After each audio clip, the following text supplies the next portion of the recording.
We'll start with Mr. Chiu. Welcome to the committee. Well, thank you, Mr. Chair. And thank you for the witness coming to the committee and talk to us about how relevant the Hong Kong situation is into Canada. But allow me to just play devil's advocate here a little bit, because in the community, China has been telling through its mouthpiece that what happened in Hong Kong, it's purely domestic issues, and it's nothing to do with Canada. So, and this is a Canada-China Relations Special Committee, and it's not a Canada-Hong Kong Relations Special Committee. And so, therefore, as a devil's advocate, can you tell me why is Canada-Hong Kong a critical part of Canada-China's relation here? Why is the relevance of what's happening in Hong Kong, and why should we as Canadian care? I'd like to ask the witnesses, the Canadian-based witnesses, ACHK, and then the Hong Kong link, please.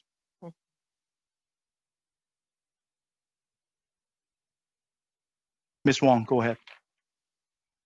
Sorry, Chair. That's quite all right. Thank you. I think Ms. Wong is frozen for a moment. Should we go to Mr. Wong, Mr. Chiu? Yeah. Is that okay? Yeah. Mr. Wong. Thank you. I think to get started. Sure.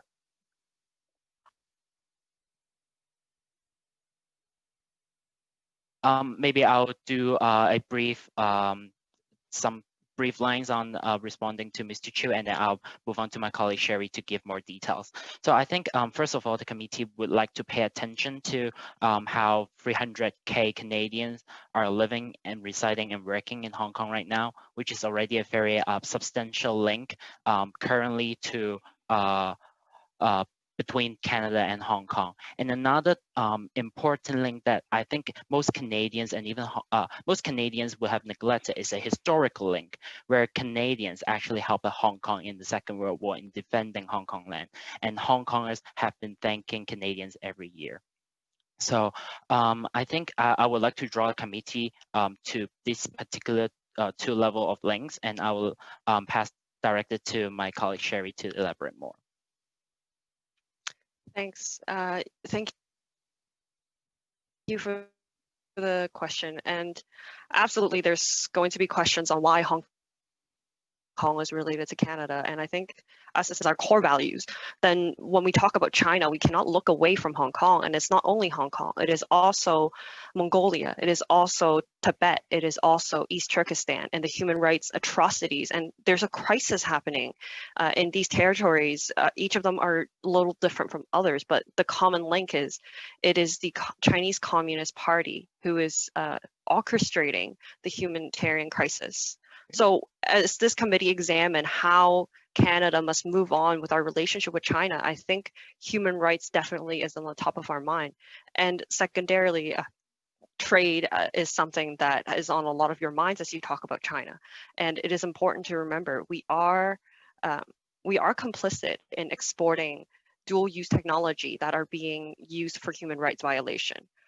We are buying products of slave labor from Uyghur camps and from Uyghur prisoners.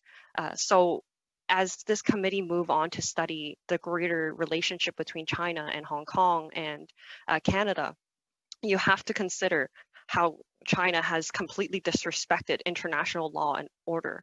The Sino-British Joint Declaration is an international agreement, and they have just tossed that aside, not only in 2019, but also in 2003, 2014.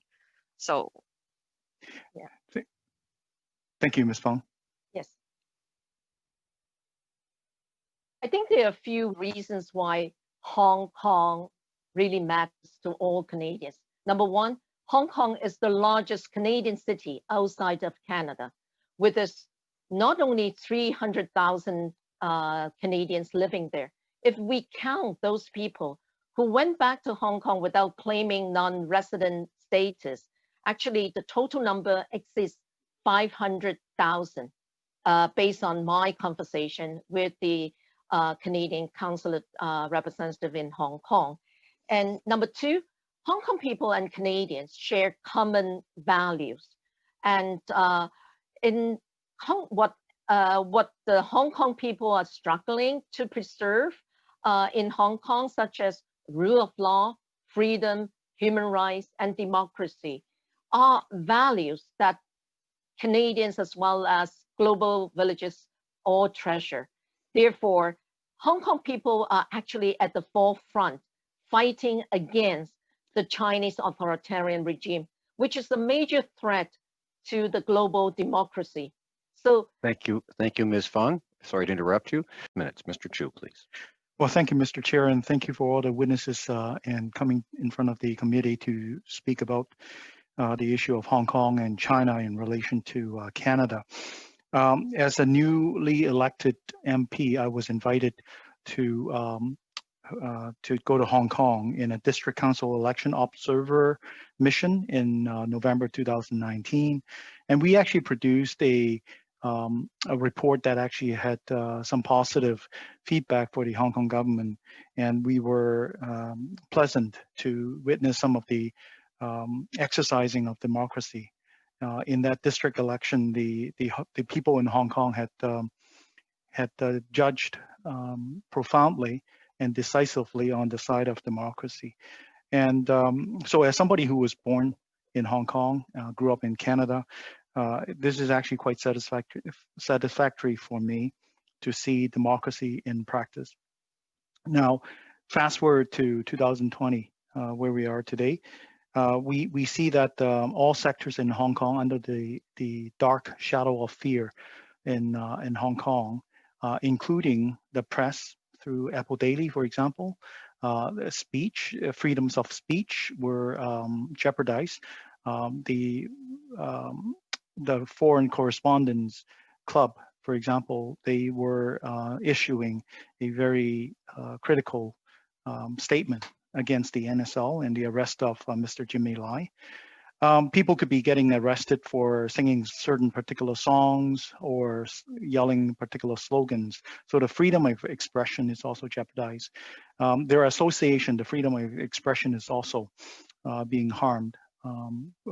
They willy-nilly disqualify political leaders and even legislators just based on their opinions. So there is definitely a dark shadow of fear overcasting Hong Kong. However, in Canada and also in the rest of the world, I would argue that there is also a opaque white fear that is now casting over Canada. We see that the NSL, the Hong Kong NSL, has also charged and oversees a 25 years U.S. citizens, Samuel Chiu, as one of their accused.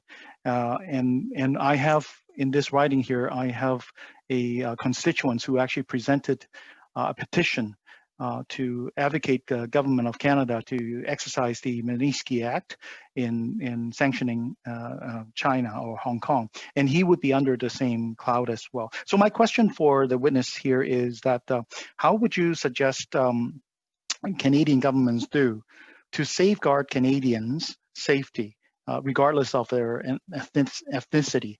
We know that in 2006, for example, as mentioned, the Uyghur Canadian Hussein Salih was actually arrested in Uzbekistan, but extradited to China. We have also two Michaels that are being arbitrarily held. How would you suggest that Canada can do to effectively warn Canadian citizens? I've just checked the travels warning on Canada travel website, and it's just warning Canadians that we need to exercise a high degree of caution. How do we know that they would not get arrested? How do we know that en route they would not get arbitrarily extradited to China? Ms. Richardson and Mr. Nave and Mr. Karam, please. Mr. Chiu, thanks so much. It's a big question with a lot of different moving parts to it.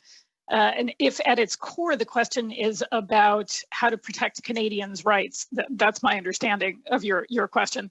Obviously, we've made some suggestions about how to deal with the NSL and issues related to extradition and extraterritoriality. But I want to underscore quickly that we're equally concerned about, for example, the confidence that people who have emigrated to Canada from the mainland or from Hong Kong have, that their ability to articulate their views, if those are critical of Chinese state actors, will not result in reprisals to them or to family members in China. Now, I realize there's not necessarily much you can do about the family members in China, but I think reassuring people that the Canadian government encourages that kind of civic activism and will speak up to protect it is critical. And I think that's a political question. Thank you. It's also about law enforcement. A second area I would look at that we've written about is Chinese government threats to academic freedom. I think Canadian universities are not doing enough to ensure that all people on their campuses, whether they're Canadians of whatever descent, whether they've come from the mainland, whether they've come from Hong Kong or Taiwan, all have equal access to academic freedom on their campuses. I think there have been examples in the last few years when schools have not stood up to defend that space when it's been threatened. Thank you, Ms. Richardson. Mr. Zanine, unmute, please. Thank you very much, Mr. Chiu, for the question. Very important. And I think that there seem to be kind of two elements to it. One is the risks, mounting risks Canadians are facing here in Canada. And I guess I would reiterate the comments I made about the report that on behalf of the Canadian Coalition on Human Rights in China, we have submitted to the government, which I believe you're familiar with and can certainly provide you a copy again, because there's a number of very concrete, not just broadly aspirational, very concrete recommendations for creating hotlines, for more coherence across government agencies to respond to what is a deeply troubling and mounting threat. And really, we've seen very little movement at all for many years as that's gotten worse. Mr. Neve, I'm sorry to interrupt. But we're over Mr. Chiu's time. So thank you. I'm hopefully Mr. Chair.